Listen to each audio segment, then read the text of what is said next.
Social media پر ریاست اور ریاستی اداروں کے خلاف پروپیگنڈا اور شرانگیزی پھیلانے والے مزید 13 ملزمان کے خلاف مقدمات درج کر لیے گئے۔ مزید جان لیتے ہیں ڈان نیوز کے نمائندے طاہر شیرانی سے۔ طاہر، کیا تفصیلات ہیں ان مقدمات کی؟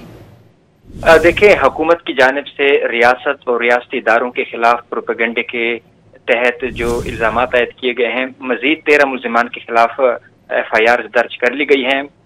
ملزمان پر سوشل میڈیا پر پروپیگنڈے اور شر انگیزی پھیلانے والے کے مزید ان پر الزامات ہیں۔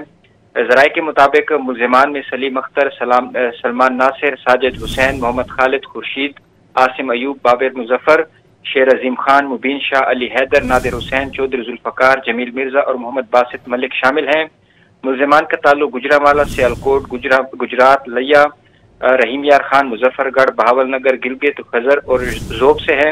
اس سے قبل 19 ملزمان کے خلاف مقدمات درج کیے جا چکے ہیں۔ بہت شکریہ طاہر شیرانی ان تفصیلات کے لیے۔